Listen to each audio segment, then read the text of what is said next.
My Lords, in almost every tradition of global faith and of humanism around the world, the dignity of the individual is at the heart of what is believed. In the Christian tradition, we are told to welcome the stranger. Jesus said, "I was a stranger and you invited me in." In numerous places in the Old Testament and New, the commands of God are to care for alien and stranger. My Lords, it has already been said, and I agree with it, that the way this bill and its cousin that we debated in the summer works is to obscure the truth that all people, asylum seekers included, are of great value. We can, as a nation, do better than this bill. With this bill, the government is continuing to seek good objectives in the wrong way, leading the nation down a damaging path. It is damaging for asylum seekers in need of protection and safe and legal routes to be heard. For this, it is damaging for this country's reputation, which it contradicts even as late as last week, where the Prime Minister himself spoke eloquently on the value and importance of international law for this country. It is damaging in respect of constitutional principles and the rule of law. And most of all, my Lords, it is damaging for our nation's unity in a time when the greatest issues of war, peace, defence and security need us to be united.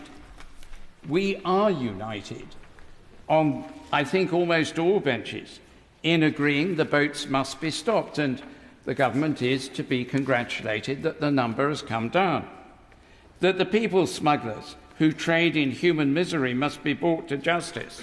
And it is good news that so many groups have been broken up. And we need to be united on effective controls on agreed limits to immigration. The right way forward, though, is to enable the unity on ends to be translated into a unity on means. And that is not happening in the way these bills are successively brought to the House and brought before the country. The challenge of migration is, as has been said, long-term and global, and so must our response be. We need a wider strategy. I spoke at this at boring length in the summer, and I won't repeat it. We need a wider strategy for refugee policy, which involves international cooperation and equips us for the far greater migration flows, perhaps 10 times greater, in the coming decades as a result of conflict and climate change and poverty. Instead, this bill offers only ad hoc one-off approaches. Rwanda is a country I know well. It is a wonderful country, and my complaint is not with Rwanda, nor with its people. It has overcome challenges that this House cannot begin to imagine. But this bill continues, wherever it does it, to outsource our legal and moral responsibilities for refugees and asylum seekers, when other countries far poorer are already supporting multitudes more than we are now, and to cut back on our aid. 76% of refugees globally are being hosted in low and middle income countries at the end of 22, countries far poorer than our own. The UK should lead internationally, as it has in the past, not stand apart. Others on these benches will say more about international and domestic law, human rights and constitutional impact.